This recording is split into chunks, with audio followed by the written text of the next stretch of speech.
Call money వేధింపుల కారణంగా తాను తీవ్రంగా నష్టపోయానని, అయితే తనకు చెందిన మరో 11 ఎకరాల వ్యవసాయ భూమిని కాల్ మనీ వ్యాపారులు ఆక్రమించుకునేందుకు ప్రయత్నాలు చేస్తున్నారని, వారు చేయించుకున్న అక్రమ రిజిస్ట్రేషన్ను ప్రభుత్వం వెంటనే రద్దు చేయాలని బాధితురాలు చాగర్ల గాయత్రి డిమాండ్ చేశారు. విజయవాడ గాయత్రీనగర్లోని మైత్రి రెసిడెన్సీలో ఏర్పాటు చేసిన విలేకరుల సమావేశంలో ఆమె తన ఆవేదనను మీడియాకు విన్నవించుకున్నారు. గతంలోనూ తాను కాల్మనీ బాధితురాలుగా అందరికీ తెలుసునని, ఆర్టీసీ కాలనీకి చెందిన వెనిగల్ల హర్షవర్ధన్, హరినాథ్ వల్ల తాను ఈ సమస్యల్లో చిక్కుకున్నానని వివరించారు. ఈ విషయమై ఉన్నత అధికారులందరికీ విన్నవించుకున్నా ఇప్పటి వరకు తనకు ఎలాంటి న్యాయం జరగలేదని ఆమె కన్నీటి పర్యంతమయ్యారు. కాల్మనీ వ్యాపారాల వద్ద తాను కొంత మొత్తం డబ్బు తీసుకున్నానని, అందుకుగాను దాదాపు 5 కోట్ల రూపాయల మేర మొత్తానికి 21 కోట్ల రూపాయలు చెల్లించానని గాయత్రి తెలిపారు. డబ్బు తీసుకునే సమయంలో తన భూమిని వారు సేల్ డీడ్ చేసుకున్నారని, డబ్బులు మొత్తం తిరిగి ఇచ్చేశాక సేల్ డీడ్ క్యాన్సిల్ చేస్తామని చెప్పి మాట తప్పారని ఆరోపించారు. క్యాన్సిల్ చేయకపోగా తనను నానా విధాలుగా ఇబ్బందులకు గురి చేశారని, ఒకరోజు తమ ఇంటికి వచ్చి కూడా గొడవ పడ్డారని పేర్కొన్నారు. దీంతో విసుగుపోయి మే 27వ తేదీన మాచవరం పోలీస్ స్టేషన్లో ఎఫ్ఐఆర్ నమోదు చేసినట్లు తెలిపారు. తన భూమికి సంబంధించి ఎఫ్ఐఆర్ నమోదైన తర్వాత జూన్ 2వ తేదీన సదరు వ్యక్తులు తమకున్న అంగబలం, అర్ధబలం, రాజకీయ బలంతో అధికారులపై ఒత్తిడి తెచ్చి ఆ భూమిని వేరే వాళ్ళ పేరు మీదకు మ్యూటేషన్ ద్వారా ట్రాన్స్ఫర్ చేయించుకున్నారని గాయత్రి ఆరోపించారు. ఆ తర్వాతే వారు పోలీస్ స్టేషన్కు వచ్చారని చెప్పారు. ఇప్పటి వరకు తమ స్వాధీనంలో ఉన్న పొలాన్ని వారు రౌడీయిజం చేస్తూ దౌర్జన్యంగా లాక్కోవడానికి ప్రయత్నిస్తున్నారని, పొలం వద్దకు వచ్చి తీవ్రంగా గొడవలు చేస్తున్నారని వాపోయారు. ఎంఆర్ఓ, ఆర్టీఓలపై తీవ్ర ఒత్తిడి తెచ్చి గతంలో తమకు అనుకూలంగా ఉన్న ఎండార్స్మెంట్ ను మార్చేలా చేశారని ధ్వజమెత్తారు. బాపులపాడు మండలంలోని తన పొలం విషయంలో విజయవాడ ఎంపీ కేశినేని చిన్ని, పిఏ కిషోర్, ఆటోనగర్కు చెందిన సుంకర దుర్గాప్రసాద్, బందరు మంత్రి కొల్లు రవీంద్ర, పిఏ గన్నవరానికి చెందిన జాస్తి వెంకటేశ్వరరావు జోక్యం చేసుకుంటున్నారని గాయత్రి ఆరోపించారు. ఈ పొలాన్ని ఎలాగైనా హ్యాండ్ ఓవర్ చేసుకోవాలని సదరు సెటిల్మెంట్ బ్యాచ్లు రౌడీలు ప్రయత్నిస్తున్నారని, ఒక మహిళకు న్యాయం జరిగే పరిస్థితి కనిపించడం లేదని ఆవేదన వ్యక్తం చేశారు. పొలంలో పనిచేసుకుంటున్న కూలీలను, ముఖ్యంగా మహిళలను రకరకాలుగా మాట్లాడుతుండటంతో వారు భయపడిపోతున్నారని, అక్కడ వారు సొంతంగా గొడవలు పడుతూ తమపైనే కేసులు పెడుతున్నారని దుయ్యబట్టారు. పొలానికి వస్తే చంపేస్తామని, శవాలు లేపేస్తామని బెదిరిస్తున్నారని ఒక వీడియో ఆధారాలను కూడా ఆమె మీడియాకు ప్రదర్శించారు. తాము ఆ పొలాన్ని ఎవరికూ అమ్మలేదనే విషయం అధికారులకు, రాజకీయ నాయకులకు తెలిసిన అందరూ కుమ్మక్కయ్యారని ఆరోపించారు. ప్రశాంతంగా ఉండే గన్నవరం నియోజకవర్గంలో ఇలాంటి రౌడీయిజం వల్ల ఎలాంటి పరిస్థితులు దాపరిస్తాయోనని ఆందోళన వ్యక్తం చేశారు. తన ఆస్తి పేపర్లు, డాక్యుమెంట్లు, ప్రామిసరీ నోట్లు, చెక్కులు ఇంకా కాల్ మనీ వ్యాపారుల వద్దే ఉన్నాయని, వాటిని ఇప్పించకుండా కేసు ఉపసంహరించుకోవాలని ఒత్తిడి తెస్తున్నారని అన్నారు. ముఖ్యమంత్రి నారా చంద్రబాబు నాయుడు, లోకేష్ బాబు, పవన్ కళ్యాణ్, జగన్మోహన్ రెడ్డిలతో పాటు కమ్యూనిస్ట్, బీజేపీ పార్టీ నేతలు స్పందించి తనకు న్యాయం చేయాలని, తను ఎంతో మంది బాధితులను ఆదుకోవాలని ఆమె మీడియా ముఖంగా వేడుకున్నారు. మే 27వ తారీఖున ఎఫ్ఐఆర్ పెట్టానండి. కాల్మనీ బాధితుల మూలంగా వాళ్ళ దగ్గర నేను కొంత అమౌంట్ తీసుకున్నాను సార్. ఒక 5 కోట్ల అమౌంట్ తీసుకుని నేను 21 కోటి డబ్బులు కట్టానండి. ఆ సమయంలో మా భూమిని వాళ్ళు సేల్ డీడ్ చేసుకున్నారు సార్. డబ్బులన్నీ ఇచ్చేసినాక సేల్ డీడ్ క్యాన్సిల్ చేస్తానని చెప్పారండి. కానీ క్యాన్సిల్ చేయకుండా నన్ను నానా విధాలుగా బాధలు పెడుతుంటే ఒకరోజు మా ఇంటికి కూడా వచ్చి గొడవలు జరిగితే అదే రోజు నేను ఎఫ్ఐఆర్ పెట్టానండి. మాచవరం పోలీస్ స్టేషన్లో మే 27వ తారీఖున ఎఫ్ఐఆర్ పెట్టానండి. ఎఫ్ఐఆర్ పెట్టినాక వాళ్ళు మ్యూటేషన్కి వాళ్ళు వెళ్ళిపోయి దాన్ని వేరే వాళ్ళ పేరు మీదకి ట్రాన్స్ఫర్ చేశారండి. జూన్ 2వ తారీఖున ట్రాన్స్ఫర్ చేసి పోలీస్ స్టేషన్కి వచ్చారండి. ఈలోపు వాళ్ళకున్న అంగబలం, అర్ధబలం, రాజకీయ బలం అన్నిటిని ఉపయోగించండి అధికారుల మీద ఒత్తిడి చేసి అప్పటి వరకు మా స్వాధీనంలోనే ఉన్న పొలాన్ని వాళ్ళు స్వాధీనపరచుకోవడానికి ట్రై చేస్తున్నారు సార్. చాలా రౌడీయిజంగా చేస్తున్నారు. పొలం దగ్గరకు వచ్చి ఎంఆర్ఓ గారు, ఆర్డీఓ గారు వాళ్ళ మీద బాగా ఒత్తిడి చేస్తున్నారండి. ఒత్తిడి చేసి వాళ్ళు మాకు ఒకసారి ఫస్ట్ ఎండార్స్మెంట్ మా కిందే ఉందని ఇచ్చారండి. మళ్ళీ రెండోసారి వాళ్ళు ఒత్తిడి మూలంగా ట్రాన్స్ఫర్ చేశారండి. ఇది ఇలా ఉండగా అసలు విజయవాడ ఎంపీ అంటండి, ఎంపీ గారు పిఏ అంటండి, కిషోర్ గారు అంట, ఆయనకేం పని అండి బాపులపాడు మండలంలో ఉన్న పొలం గురించి ఇక్కడి నుంచి ఆటోనగర్ చెందిన సుంకర దుర్గాప్రసాద్ అండి, ఆయన ఫోన్ చేయించటం అండి.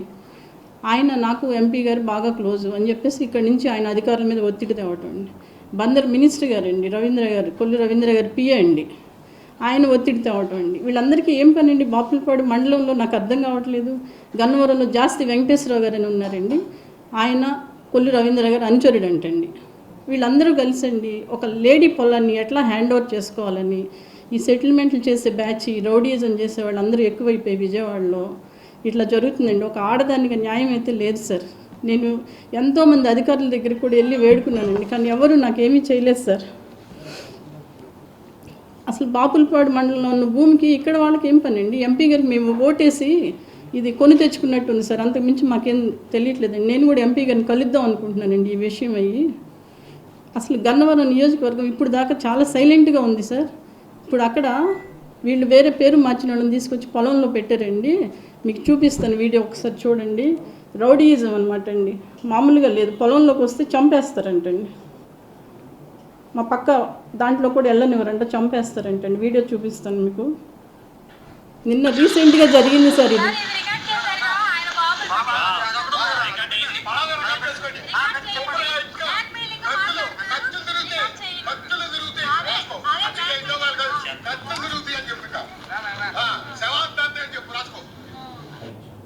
గుండె మార్పిడి ఒకటే మార్గమని చెప్పిన రోగికి లతా సూపర్ స్పెషాలిటీ హాస్పిటల్లో సిఆర్టీడీ చికిత్స ద్వారా ఆపరేషన్ విజయవంతంగా నిర్వహించి పునర్జన్మ ప్రసాదించారు.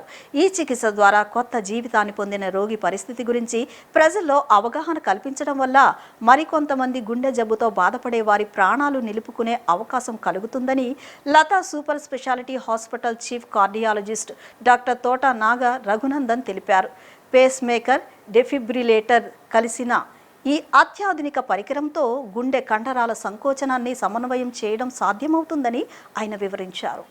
సూర్యారావుపేటలోని లతా సూపర్ స్పెషాలిటీ హాస్పిటల్లో ఏర్పాటు చేసిన విలేకరుల సమావేశంలో ఆసుపత్రి చీఫ్ కార్డియాలజిస్ట్ తోట నాగ రఘునందన్ మాట్లాడుతూ మచిలీపట్నానికి చెందిన 63 ఏళ్ల రమేష్ గుండె వైఫల్యంతో తమ వద్దకు వచ్చారని, కేవలం 10% గుండె పంపింగ్ సామర్థ్యంతో వచ్చిన రోగి పరిస్థితి క్లిష్టంగా ఉందని ఆయన తెలిపారు. ఇలాంటి పరిస్థితుల్లో రోగి పరిస్థితిని సమగ్రంగా పరిశీలించి సిఆర్టీ డీఇంప్లాంటేషన్ చేసి రోగి ప్రాణాలు కాపాడామని తెలిపారు. ఫేస్ మేకర్, డీహైబ్రిడిలేటర్ కలిసిన ఈ అత్యాధునిక పరికరం గుండె కండరాల సంకోచాన్ని సమన్వయం చేస్తుందన్నారు. ఈ అత్యాధునిక పరికరం గుండె కండరాల సంకోచాన్ని సమన్వయం చేయటం సాధ్యపడుతుందని ఆయన వివరించారు. ప్రాణాంతక గుండె రిథం సమస్యలు వచ్చిన సమయంలో రోగి ఏ పరిస్థితిలో ఉన్నా ఆటోమేటిక్ గా షాక్ ఇచ్చి కార్డియాక్ డెత్ నుంచి రక్షించే సామర్థ్యం దీనికి ఉందన్నారు. చికిత్స అనంతరం 15 రోజుల వ్యవధిలోనే గుండె పంపింగ్ సామర్థ్యం 45% పెరిగిందన్నారు. Hospital CEO doctor Praveen Chalasani మాట్లాడుతూ తమ ఆసుపత్రిలో అన్ని విభాగాల్లోనూ అత్యాధునిక పరికరాలను అందుబాటులోకి తెచ్చామని తెలిపారు. ముఖ్యంగా న్యూరాలజీ, కార్డియాలజీ రంగాల్లో నిపుణులైన వైద్యులతో పాటు అత్యాధునిక పరికరాలు సైతం అందుబాటులో ఉన్నాయని వివరించారు. రోగి ఆర్థిక పరిస్థితిని అనుసరించే మాత్రమే తాము చేసిన చికిత్సకు ఫీజులు తీసుకుంటున్నట్లు వివరించారు. అనంతరం చికిత్స పొందిన రోగి బి రమేష్ మాట్లాడుతూ తన గుండె ఆరోగ్యం పూర్తిగా క్షీణించి గుండె మార్పిడి చేయాల్సిన పరిస్థితుల్లో ఆసుపత్రికి వచ్చానని తెలిపారు. ఆసుపత్రి డాక్టర్లు అత్యాధునిక వైద్య పరికరాలతో అందించిన చికిత్స వల్లనే తాను ఈ రోజు ప్రాణాలతో ఉన్నట్లు వివరించారు. ఇందుకు జీవితాంతం వారికి రుణపడి ఉంటానని తెలిపారు. విలేకరుల సమావేశంలో ఆసుపత్రి వైద్యుల బృందం పాల్గొంది. హార్ట్ ట్రాన్స్ప్లాంటేషన్ తప్ప వేరే ఇంకో దారి లేదు అని నిర్ధారణకు వచ్చిన ఒక రోగికి సిఆర్టీడీ అనే ఒక అత్యాధునిక చికిత్స ద్వారా కొత్త జీవితాన్ని అందించడం జరిగింది. ఈ విజయాన్ని లతా సూపర్ స్పెషాలిటీ హాస్పిటల్ సొంతం చేసుకుంది. సో ఈ ఘనతని ఆనందంతో మీతో పంచుకోవటానికి, అలాగే ఇది ఒక అవకాశంగా ప్రజలకు అవగాహన కల్పించే ఒక సదుద్దేశంతో మీ అందరినీ ఇక్కడ అసెంబ్లీ చేయటం జరుగుతుంది. సో కేసు వివరాల్లోకి వెళ్తే బి రమేష్ గారు అనే ఆయన 63 ఏళ్ల వ్యక్తి. ఆయనకి షుగర్, బీపీ కూడా ఉన్నాయి. మచిలీపట్నం వాసి. సో ఆయన కొన్ని నెలలుగా తీవ్రమైన గుండె అస్వస్థతకు లోనవుతున్నారు. ఏదైనా ఒక పని చేయాలి అంటే కళ్ళు తిరగటం, కింద పడిన వస్తువుని తీద్దాం అనుకున్నా కూడా ఆయనకి తీవ్రంగా సింకోప్ అని పరిభాషలో అంటాం, అంటే తీవ్రంగా కళ్ళు తిరగటం, పడిపోవటం లాంటివి జరుగుతున్నాయి. సో వారి క్లోజ్ రిలేటివ్ ద్వారా లతా సూపర్ స్పెషాలిటీకి వచ్చి నన్ను సంప్రదించడం జరిగింది. సో నేను ఆయన డీటెయిల్ క్లినికల్ హిస్టరీ అంతా తీసుకున్న తర్వాత ఈసీజీ చూడటం జరిగింది. ఈసీజీలో లెఫ్ట్ బండిల్ బ్రాంచ్ బ్లాక్, అంటే కరెంట్ కండక్షన్ సిస్టమ్కి సంబంధించిన ఒక బ్లాక్ అనేది చాలా ప్రస్ఫుటంగా నాకు అవగాహనకు వచ్చింది. అందులోనూ దాంట్లో ఒక సిగ్నల్ ఉంటుంది, క్యూఆర్ఎస్ డ్యూరేషన్ అని. అది జస్ట్ 120 మిల్లీ సెకండ్స్ అబోవ్ ఉంటేనే ఎల్బీబీబీ అంటాం, లెఫ్ట్ బండిల్ బ్రాంచ్ బ్లాక్ అని. కానీ ఈయనకి 200 దాటిపోయింది. సో వెంటనే ఈసీజీ చూసే గుండె చాలా పెద్దగా ఉంటుంది అని నేను అవగాహనకు వచ్చాను. సో వెంటనే పేషెంట్కి 2D గుండె స్కాన్ చేయడం జరిగింది. గుండెలో ఎడమ జఠరిక అంటే లెఫ్ట్ వెంట్రికల్ అంటాం, ఒక 4 ఛాంబర్స్ ఉంటాయి గుండెలో. అందులో ప్రధానమైన ఛాంబర్ లెఫ్ట్ వెంట్రికల్, హార్ట్ పంపింగ్కి కారణమైన ఛాంబర్ విస్తారంగా ఉబ్బిపోయింది, ఒక బెలూన్ లాగా ఉబ్బిపోయింది. ఆయనకి పంపింగ్ ఇజెక్షన్ ఫ్రాక్షన్ అంటాం, కేవలం 10 నుంచి 15% మాత్రమే ఉంది. ఇలాంటి స్థితిలో పేషెంట్కి లైఫ్ స్పాన్ అనేది హార్డ్లీ 1 ఇయర్ ఆర్ 1.5 ఇయర్ మాత్రమే ఉంటుంది. సో ఈ విషయాన్ని సమన్వయంతో కొంచెం పేషెంట్కి అర్థమయ్యే విధంగా చెప్పడం జరిగింది. నాకు ఒక నెల రోజుల క్రితం హార్ట్ ప్రాబ్లం వలన మచిలీపట్నంలో వాడటం చూశాను సార్. చేస్తే అక్కడ డాక్టర్ గారు నీకు ఎక్కువ చేయించుకో విజయవాడ వెళ్ళి అని చెప్పంటే వెంటనే మా మాయ గారికి ఫోన్ చేస్తే ఆ మరుసటి రోజు రమ్మంటే బయలుదేరి వచ్చాను మచిలీపట్నం నుంచి. రాగానే లతా సూపర్ స్పెషాలిటీ హాస్పిటల్లో మన రఘునందరావు గారు ఉన్నారు, ఆయన చాలా బాగా చూస్తారు, ఆయన చూపిస్తారు రమ్మంటే వచ్చాము సార్. రాగానే డాక్టర్ గారు స్పందించారు, నా యొక్క ఆరోగ్య పరిస్థితి గురించి అడిగారు, విషయం తెలియజేయను చెప్తే వెంటనే ఈకోను అవి చేయించారు సార్. చేయించి ఇలా పంపింగ్ పడిపోయింది, 10% ఉంది కాబట్టి మీరు హాస్పిటల్లో అడ్మిట్ అవ్వాలని చెప్పి అన్నారు. ఆయన ఏ విషయం చెప్తే ఆ విషయానికి మా మాయ గారితో మాట్లాడారు. ఆయన ఏది చెప్పినా అది ఇచ్చేసి ఆయన మీద భరోసా ఇచ్చేసి డాక్టర్ మీద హాస్పిటల్ జాయిన్ చేయం సార్. 2-3 రోజులు ఎక్కువ చేశారు. చేసిన తర్వాత యాంజియోగ్రామ్ చేశారు. మళ్ళీ తర్వాత 2 రోజులు పోయిన తర్వాత ఆపరేషన్ చేయాలి పలానా ఇదని చెప్తే జాయిన్ అయ్యాం సార్. ఆపరేషన్ కూడా సక్సెస్ఫుల్గా చేశారు డాక్టర్ గారు. నేను మీ ముందు ఇలా మాట్లాడటానికి కారణం మన తోట ప్రేమానందం గారు, నా కొత్త జన్మనిచ్చి రఘునందన గారు కొత్త జన్మనిచ్చి నిలబెట్టినందుకు ఆయన ఒక హృదయపూర్వక ధన్యవాదాలు. అలాగే లతా సూపర్ స్పెషాలిటీ హాస్పిటల్ అధినేత గారు, ఆ టీము అందరూ కూడా నా హృదయపూర్వక ధన్యవాదాలు. కాకపోతే నా పరిస్థితి కూడా ఆలోచించి వాళ్ళు నాకు ఎంతవరకు సహాయం చేయాలో అంతవరకు కూడా సహాయం చేశారు అధినేత గారు. వారికి అలాగే డ్యూటీ డాక్టర్లకి, ఐసీయూ రూమ్లో ఉన్న డ్యూటీ డాక్టర్లు కానివ్వండి, ఎక్కువ చేసిన స్టాఫ్ కానివ్వండి, హాస్పిటల్లో పనిచేసే స్టాఫ్ కానివ్వండి, అందరూ చాలా సహకరించి నాకు చాలా ఇచ్చేశారు. ఎవరు కూడా కోపంతో కానీ అసహ్యంతో కానీ ఉండటం కానీ ఎక్కడ జరగలేదు. అలాగే డాక్టర్ గారు రఘునందన గారికి నా యందు, మా ఫ్యామిలీ యందు, మా బంధువుల యందు అభినందనలు తెలియకుంటున్నాం. కాకపోతే ఆయన జన్మించిన తల్లిదండ్రులకి హృదయపూర్వక ధన్యవాదాలు చెప్పాలనుకుంటున్నాను. 2003లో నేను చెన్నై నుంచి విజయవాడ వచ్చి న్యూరాలజీ ప్రాక్టీస్ స్టార్ట్ చేయడం జరిగింది. 2003లో స్టార్ట్ చేసిన ప్రాక్టీసు అప్పటి నుంచి ఇప్పటి వరకు కొత్తతనాన్ని ఈ విజయవాడకి ఇంట్రడ్యూస్ చేయడం జరుగుతుంది. నేను వచ్చినప్పుడు న్యూరో ల్యాబ్ ఉండేది కాదు, న్యూరో ల్యాబ్ తీసుకొచ్చాం. నేను వచ్చినప్పుడు నెక్ వెజల్ డాప్లర్స్ ఇవన్నీ ఉండేవి కాదు, అన్నీ తీసుకొచ్చాం. అలాగే ట్రాన్స్క్రేనియల్ డాప్లర్స్. అట్లాగే 2012లో ఫస్ట్ టైము ఇంటర్వెన్షన్ న్యూరాలజీ, అంటే ఎట్లయితే గుండెకి యాంజియోగ్రామ్ చేస్తారో అలాగే బ్రెయిన్కి యాంజియోగ్రామ్ చేయటం, బ్రెయిన్లో స్టెంట్లు వేయటం, బ్రెయిన్లో కాయిల్స్ వేయటం, ఇవన్నీ కూడా విజయవాడకి అందుబాటులోకి తీసుకొచ్చాం. సో న్యూరాలజీలో మేము చేయగలిగిందంతా చేసాం. We are probably doing the best in neurology. So దీంతో పాటు మిగతా స్పెషాలిటీస్లో కూడా ఇదే రకంగా అందుబాటులో అత్యాధునికమైన వైద్యాన్ని ఇక్కడ ఉన్న ప్రజలకి అందుబాటులో ఉండాలి అనే ఉద్దేశంతో కార్డియాలజీని కూడా గట్టిగా ముందుకు తీసుకెళ్లాలనే ఉద్దేశంతో మేము రఘునందన్ గారిని హాస్పిటల్లోకి మా టీంలోకి తీసుకోవడం జరిగింది. దాన్ని నిలబెడుతూ రఘునందన్ గారు వాళ్ళ టీము ఈ వైద్యం ఈ పేషెంట్కి అందజేయటం అనేది చాలా సంతోషకరమైన విషయం. దీనికి ప్రత్యేకంగా కార్డియాలజీ టీంని నేను కంగ్రాచులేట్ చేస్తున్నాను. సో ఇది చాలా సాధారణమైన విషయం అవ్వచ్చు, పెద్ద పెద్ద హాస్పిటళ్ళకి ఈ ప్రొసీజర్ చాలా సాధారణమైన విషయం అవ్వచ్చు, కానీ మాకు ఇది చాలా అసాధారణమైన విషయం. ఎందుకు అసాధారణమైన విషయం అంటే ఇక్కడ డాక్టర్ కాదు ఇంపార్టెంట్, ఇక్కడ హాస్పిటల్ కాదు ఇంపార్టెంట్, ఇక్కడ ప్రైజ్ ఇంపార్టెంట్. ఈ ఖర్చులో ఈ ప్రొసీజర్ని ఇంత తక్కువ రిస్క్లో మనం పేషెంట్కి అందచేయటం అనేది ఎంత కష్టమో అది మీ ఊహకే వదిలేస్తున్నాను. రాష్ట్రంలోని సింగిల్ స్క్రీన్ థియేటర్ల మనుగడకు అండగా నిలిచేందుకు AP film chamber of commerce కీలక చర్య చేపట్టింది. థియేటర్ల నిర్వహణ వ్యయాన్ని తగ్గించేందుకు సోలార్ పవర్ వ్యవస్థల ఏర్పాటుకు సహకారం అందించనున్నట్లు ప్రకటించింది. అలాగే చిత్ర పరిశ్రమ అభివృద్ధికి ప్రభుత్వం సహకారంతో ముందుకు సాగనున్నట్లు వెల్లడించారు.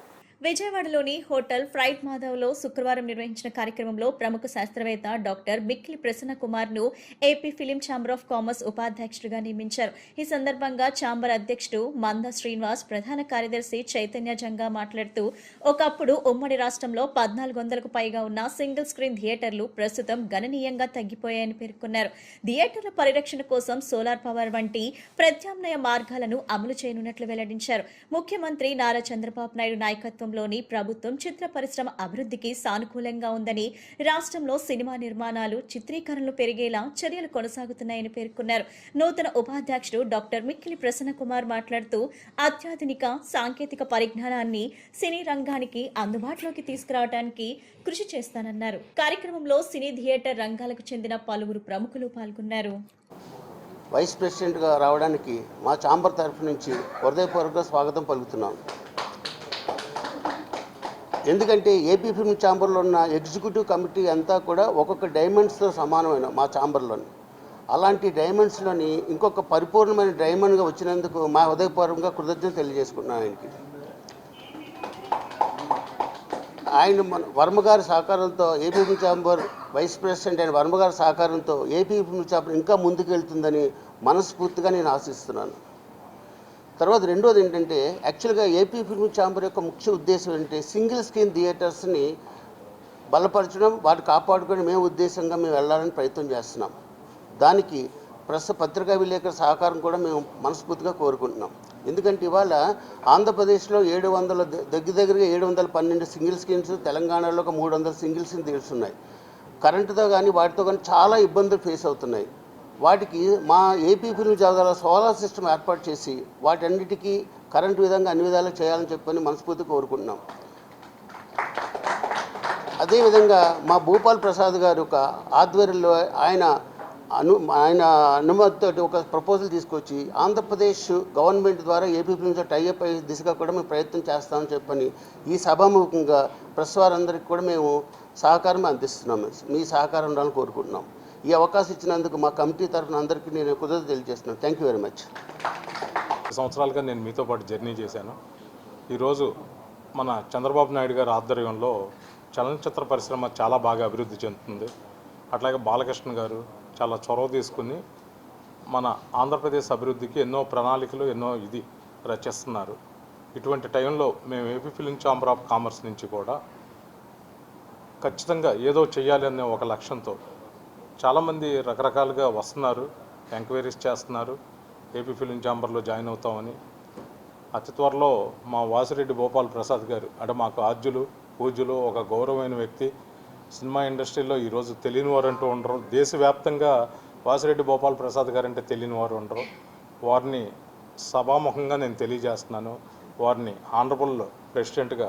ఎందుకంటే ప్రతి ఒక్కళ్ళలో థియేటర్స్ అంటే కార్మికుల్లాగా కాకుండా వాళ్ళని గౌరవించి ఎన్నో థియేటర్లు మూతపడుతున్నాయి. ఈరోజు మూతపడకూడదు అంటే ఏం చేయాలి? ఒక సోలార్ సిస్టమ్ దానికి ముందుకు తీసుకొచ్చారు మన మంతా శ్రీనివాస్ గారు, ఒక డైనమిక్ ప్రెసిడెంట్. ఇది ఒక విప్లవాత్మకమైన నిర్ణయంగా నేను అనుకుంటున్నాను. ఏ థియేటర్ మూతపడకూడదు, ఏ ఎంప్లాయ్ బాధపడకూడదు, థియేటర్స్ కలకల్లాడాలి, చలనచిత్ర పరిశ్రమ కలకల్లాడాలి. ప్రతి రైతుకు గిట్టుబాటు ధర కల్పిస్తూ వినియోగదారులకి నాణ్యమైన సరుకు అందించడమే రైతు బజార్ల లక్ష్యమని గుడివాడ ఎమ్మెల్యే వెనుగండ్ల రాము పేర్కొన్నారు. గతంలో దుర్భరంగా ఉన్న గుడివాడ రైతు బజార్ను ప్రజా సమస్యల పరిష్కారంలో భాగంగా అభివృద్ధి చేసినట్లు ఆయన వెల్లడించారు. గత రాత్రి కురిసిన భారీ వర్షం నేపథ్యంలో ఎమ్మెల్యే వెనిగండ్ల రాము పట్టణంలోని ప్రధాన రహదారిలో పర్యటించారు. అనంతరం రైతు బజార్ను ఆకస్మికంగా తనిఖీ చేసి రైతులు, సొసైటీల సభ్యులు, వ్యాపారులు, ప్రజలతో మాట్లాడి సమస్యలు అడిగి తెలుసుకున్నారు. ముందుగా కూరగాయల నాణ్యతను పరిశీలించిన ఎమ్మెల్యే రాము వివిధ గ్రామాల నుంచి వచ్చిన రైతులతో మాట్లాడారు. రైతు బజార్ అభివృద్ధి చెందడంతో ఎంత వర్షం కురిసినా ఇప్పుడు ఏ ఇబ్బంది లేదని ఎమ్మెల్యేకు వివరించారు. ఈ సందర్భంగా ఎమ్మెల్యే రాము మాట్లాడుతూ కూటమి ప్రభుత్వంలో సమూల మార్పులు తీసుకువచ్చిన వ్యవస్థలో గుడివాడ రైతు బజార్ ఒకటన్నారు. గుడివాడ పరిసర ప్రాంతాలకు చెందిన వేలాది మంది నిత్యం రైతు బజార్కు వస్తారని, గత ప్రభుత్వాల నిర్లక్ష్యంతో రైతు బజార్ మురికి కోపంగా ఉండేదని తెలిపారు. వర్షం వస్తే 2-3 అడుగుల మేర నీరు నిలిచిపోయి అందులోనే వెళ్లి కొనుగోలు చేసుకోవాల్సిన దుర్భర పరిస్థితి ఉండేదని గుర్తు చేశారు. ప్రత్యేక శానిటేషన్ డ్రైవ్ ద్వారా రైతు బజార్ పరిసరాలు ఎంతో మెరుగుపడ్డాయన్నారు. కూటమి ప్రభుత్వం అధికారంలోకి వచ్చిన తర్వాత ఒక్కొక్కటిగా ప్రజా సమస్యలను పరిష్కరించడంలో భాగంగా రైతు బజార్ను అభివృద్ధి చేశామన్నారు. తాము చేస్తున్న కృషిలో స్థానిక వ్యాపారులు కూడా సహకరించాలని కోరారు. రాష్ట్ర డిప్యూటీ సీఎం పవన్ కళ్యాణ్ పై అనుచిత వ్యాఖ్యలు చేశారనే ఆరోపణల నేపథ్యంలో యూట్యూబర్ ప్రశ్న రావణ్ను పోలీసులు అరెస్ట్ చేశారు. జనసేన నాయకులు ఇచ్చిన ఫిర్యాదు మేరకు తెల్లవారుజామున ఆయన్ని అదుపులోనికి తీసుకుని మచిలీపట్నం సమీపంలోని ఇనకుదురు పోలీస్ స్టేషన్కు తరలించారు. ఈ ఘటనతో పోలీస్ స్టేషన్ వద్ద భారీ బందోబస్తు ఏర్పాటు చేసిన పోలీసులు ఎలాంటి అవాంఛనీయ ఘటనలు చోటు చేసుకోకుండా భద్రతా చర్యలను కట్టుదిట్టం చేశారు. ఈ వ్యవహారం రాష్ట్ర రాజకీయ వర్గాల్లో చర్చనీయాంశంగా మారింది. రాష్ట్ర డిప్యూటీ సీఎం పవన్ కళ్యాణ్ పై అనుచిత వ్యాఖ్యలు చేశారనే ఆరోపణల నేపథ్యంలో యూట్యూబర్ ప్రశ్న రావణ్ను పోలీసులు అరెస్ట్ చేశారు. జనసేన నాయకులు ఇచ్చిన ఫిర్యాదు మేరకు తెల్లవారుజామున ఆయన్ని అదుపులోనికి తీసుకుని మచిలీపట్నం సమీపంలోని ఇనకుదురు పోలీస్ స్టేషన్కు తరలించారు. ఈ ఘటనతో పోలీస్ స్టేషన్ వద్ద భారీ బందోబస్తు ఏర్పాటు చేసిన పోలీసులు ఎలాంటి అవాంఛనీయ ఘటనలు చోటు చేసుకోకుండా భద్రతా చర్యలను కట్టుదిట్టం చేశారు. ఈ వ్యవహారం రాష్ట్ర రాజకీయ వర్గాల్లో చర్చనీయాంశంగా మారింది. ఇంద్రకీలాద్రిపై కొలువై ఉన్న శ్రీ దుర్గా మల్లేశ్వర స్వామివారి దేవస్థానంలో ఏఈఓ చంద్రశేఖర్ వ్యవహార శైలిపై అర్చకులు, వేద పండితులు తీవ్ర ఆగ్రహం వ్యక్తం చేశారు. ఎటువంటి కారణం లేకుండా తమను అసభ్యకరంగా దూషిస్తూ బెదిరింపులకు పాల్పడుతున్నారని ఆరోపిస్తూ దేవస్థానం ఈఓకు లిఖితపూర్వకంగా ఫిర్యాదు చేశారు. ఇటీవల ఆలయ అర్చక విభాగానికి బదిలీపై వచ్చిన ఓ అర్చకుడి విషయంలో జరిగిన ఘటనతో వివాదం మరింత ముదిరింది. తమపై అధికార దుర్వినియోగానికి పాల్పడుతున్నారని ఆరోపించిన అర్చకులు ఏఈఓ తీరు మారకపోతే విధులు బహిష్కరించాల్సిన పరిస్థితి వస్తోందని హెచ్చరించారు. ఈ వ్యవహారంపై ఫిర్యాదు అందుకున్న దేవస్థాన అధికారులు విచారణ చేపట్టి తగిన చర్యలు తీసుకుంటామని తెలిపారు. ఇటీవల ఆలయ అర్చక విభాగానికి బదిలీపై వచ్చిన ఓ అర్చకుడి విషయంలో జరిగిన ఘటనతో వివాదం మరింత ముదిరింది. తమపై అధికార దుర్వినియోగానికి పాల్పడుతున్నారని ఆరోపించిన అర్చకులు ఏఈఓ తీరు మారకపోతే విధులు బహిష్కరించాల్సిన పరిస్థితి వస్తుందని హెచ్చరించారు. ఈ వ్యవహారంపై ఫిర్యాదు అందుకున్న దేవస్థాన అధికారులు విచారణ చేపట్టి తగిన చర్యలు తీసుకుంటామని తెలిపారు. గత 21 సంవత్సరాల నుంచి పాఠశాల ప్రారంభం నుంచి ఒక చైర్పేకర్గా ఊళ్ళో వైదిక విధులు వైదిక కమిటీ వారి యొక్క కనుసంధానంలో, ఈఓ గారి కనుసంధానంలో ఏ విధమైనటువంటి ఇబ్బందులు లేకుండా నేను విధులను నిర్వర్తిస్తున్నాను. ఏ విధంగా 21 సంవత్సరాల్లో వారికి నొప్పి వెలిగించే విధంగా అధికారులు ఏది చెబితే అది, వైదిక కమిటీ వారు ఏది చెబితే అదే చేస్తున్నాను. ఒక 4 సంవత్సరాలు నాకు రిలీవర్ లేకుండా కంప్లీట్గా దేవస్థానంలో పాఠశాల ఉన్నప్పుడు పగలో రాత్రి ఉదయం నుంచి రాత్రి వరకు రిలీవర్ లేకుండా 4 సంవత్సరాలు నేను ఒక్కనే విద్యార్థుల్ని చూస్తూ ఉన్నాను. తర్వాత నాకు రిలీవర్ని ఇచ్చి ఈవో గారు అలా కాలక్షేపం చేస్తున్నారు. వైదిక ధర్మానికి కట్టుబడి అన్నీ చేస్తున్నాం. ఈరోజు 29 నాకు ఈ మధ్యకాలంలో దేవస్థానంలో విధులు మార్చడం వల్ల నేను ఇక్కడ విధులు చేస్తున్నాను. ఆ విషయం అందరికీ తెలుసు. పైన ఎస్టాబ్లిష్మెంట్ వారికి అందరికీ తెలుసు. పాఠశాల ఏఈఓ గారు శేఖర్ చంద్రశేఖర్ గారు మరి తెలియదన్నట్టుగా నాకు చెప్పారు. ఇక్కడ గుమాస్తా ఎంఎస్ఆర్కే ప్రసాద్ అక్కడి నుంచి పంపించాడు నన్ను. ఇక్కడ ఎంఎస్ఆర్కే ప్రసాద్ గుమాస్తా అతను పంపించాడు ఇక్కడికి. అయితే వెంటనే కిందకి వెళ్ళగానే మీరు ఇక్కడ ఎందుకున్నారని అడిగాడు. ఆయన ఎందుకున్నారంటే నేను ఇలా విధులు మార్చారంటేను మీరు ఇక్కడ ఉన్నానికి వీలేదు, ఇంట్లో కనపడడానికి వీలేదు, నాకు పాఠశాలకు వెళ్ళండి అని దుర్భాషలు ఆడారు. వైదిక కమిటీ వారిని కూడా ఆయన వాళ్ళెవరు మాట్లాడి ఆర్డర్ పాఠశాల అంటే రిలీజియస్ స్టాఫ్ అంటే ఎక్కడైనా ఉపయోగిస్తారు. మామూలుగా వైదిక కమిటీ వారు ఎక్కడైనా రిలీజియస్ సిబ్బంది కాబట్టి ఇక్కడ చేస్తున్నాం. అంటే వైదిక కార్యక్రమాలు ప్రస్తుతం నాకు పల్లకీ సేవను ఉదయం 3 లక్షల మాట్లాడుతున్నాను. నేటి తరానికి స్వాతంత్ర సమరయోధులు, దేశం కోసం సర్వం త్యాగం చేసిన వ్యక్తుల గురించి తప్పనిసరిగా తెలియాలని ఆంధ్రప్రదేశ్ హైకోర్టు విశ్రాంత న్యాయమూర్తి ఆకుల వెంకట శేషసాయి అన్నారు. అటువంటి వ్యక్తుల గురించి తెలుసుకోవడం వల్ల చాలా ఉపయోగం ఉందన్నారు. పిల్లల్లో చైతన్యం వస్తుందని అన్నారు. వృత్తిపరమైన కోర్సులు కాకుండా చరిత్ర, సంస్కృతి, భాష గొప్పతనం అన్నీ తెలియాలని, తెలియచెప్పాల్సిన ఆవశ్యకత కూడా ఉందని, వీటన్నిటిని దృష్టిలో ఉంచుకొని ఈ కార్యక్రమాన్ని ఏర్పాటు చేసేందుకు ధన్యవాదాలు తెలిపారు. భాషా సాంస్కృతిక శాఖ ఆంధ్రప్రదేశ్ సౌజన్యంతో అల్లూరి సీతారామరాజు 129వ జయంతోత్సవం 18 మంది ప్రముఖ చిత్రకారుల చిత్రాల ఫోటో ఎగ్జిబిషన్ను విజయవాడ సివిల్ కోర్ట్ సమీపంలోని బుక్ ఫెస్టివల్ సొసైటీ హాల్లో ఏర్పాటు చేశారు. ఈ ప్రదర్శనను ఆంధ్రప్రదేశ్ హైకోర్టు విశ్రాంత న్యాయమూర్తులు ఆకుల వెంకట శేషసాయి, గన్నంనేని రామకృష్ణ ప్రసాద్ ప్రారంభించారు. ఈ సందర్భంగా వారు మాట్లాడుతూ అల్లూరి సీతారామరాజు జయంతి సందర్భంగా పిల్లలకు చిత్రలేఖనం ఏర్పాటు చేయటం మంచి విషయమన్నారు. వృత్తిపరమైన కోర్సులు కాకుండా చరిత్ర, సంస్కృతి, భాషా గొప్పతనం అన్నీ తెలియాలని, తెలియజేయాల్సిన ఆవశ్యకత కూడా ఉందన్నారు. వీటన్నిటిని దృష్టిలో ఉంచుకొని ఈ కార్యక్రమాన్ని ఏర్పాటు చేసినందుకు ధన్యవాదాలు తెలిపారు. చిత్రకళ ప్రదర్శన కన్వీనర్లు గోల నారాయణరావు, పి రమేష్ మాట్లాడుతూ కేవలం 27 ఏళ్లు మాత్రమే జీవించి మన ఆంధ్ర రాష్ట్రంలో తెలుగు వాళ్ళు దౌర్జన్యానికి, దుర్మార్గానికి ఎదురు తిరుగుతారని ఒక సందేశం, హెచ్చరిక ఇచ్చి మరీ బ్రిటిష్ వారి మెడలు వంచిన అత్యంత సాహసోపేతమైన వ్యక్తి అల్లూరి సీతారామరాజు అని అన్నారు. అహింసను తన ఆయుధంగా చేసుకున్న మహాత్మా గాంధీ కూడా అల్లూరి సీతారామరాజు దేశభక్తిని గౌరవిస్తానని చెప్పారన్నారు. తనకు స్ఫూర్తి అని సుభాష్ చంద్రబోస్ చెప్పారన్నారు. తెలుగువాడు భోగరాజ్ పట్టాభిరామయ్య మాత్రమే అల్లూరి సీతారామరాజు పోరాటాన్ని, గొప్పతనాన్ని శ్లాఘించిన వ్యక్తి అన్నారు.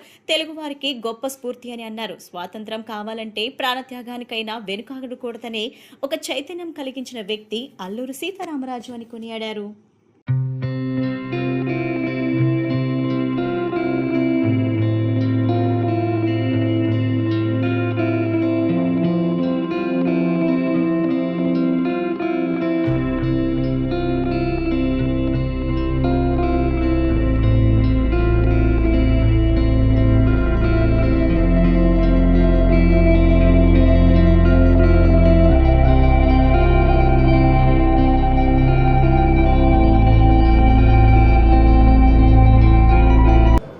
సొసైటీ వారు,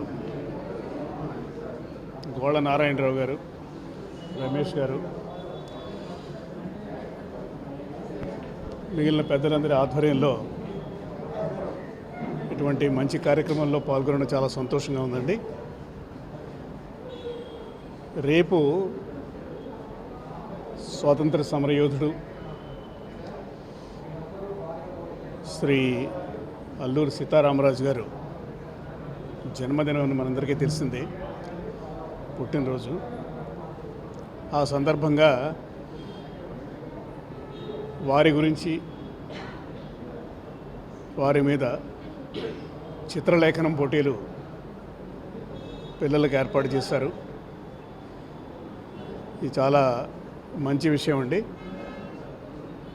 ఇంకోటి ఏంటంటే, ఈనాటి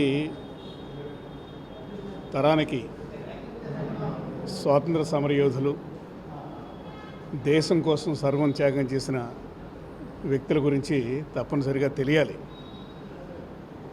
ఎందుకంటే అటువంటి వ్యక్తుల గురించి తెలుసుకోవడంలో చాలా ఉపయోగం ఉంది. ముందుగా చైతన్యం వస్తుందండి పిల్లల్లో. ఒక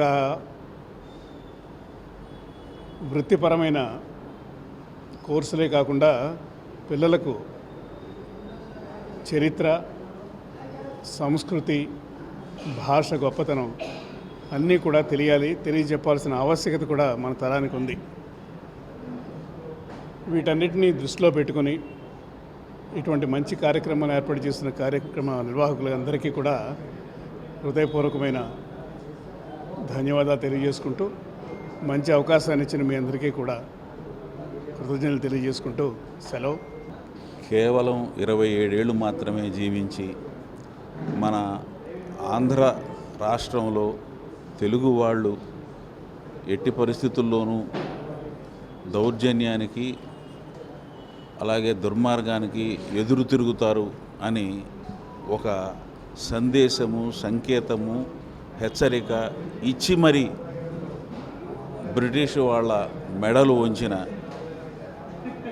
అత్యంత సాహసోపేతమైన మనిషి అల్లూరి సీతారామరాజు గారు. అహింసని తన ఆయుధంగా చేసుకున్న మహాత్మా గాంధీ గారు కూడా 1929లో అంటే ఈ అల్లూరి సీతారామరాజు గారు చనిపోయిన తర్వాత కూడా అల్లూరి సీతారామరాజు గారి ఆ చరిత్ర ఆయనకి తెలిసిన తర్వాత నేను ఈ హింసకి వ్యతిరేకమైనప్పటికీ కూడా అల్లూరి సీతారామరాజు గారి ఆ దేశభక్తికి కానీ అలాగే ఆయన నిర్భయంగా చేసిన ఈ పనులకు కానీ నేను ఆయన్ని చాలా గౌరవిస్తానని చెప్పి ఆయన అన్నాడు. సుభాష్ చంద్రబోస్ గారు అయితే ఆయన నిజంగా ఇటువంటి ఈ వ్యక్తి నా వంటి వాడికి స్ఫూర్తి అని చెప్పి ఆయన సుభాష్ చంద్రబోస్ గారు చెప్పాడు. మన ఎంతోమంది ఈ గాంధీ గారి సిద్ధాంతాన్ని పాటించే వాళ్ళందరూ కూడా ఆయనకి వ్యతిరేకం అయినప్పటికీ కూడా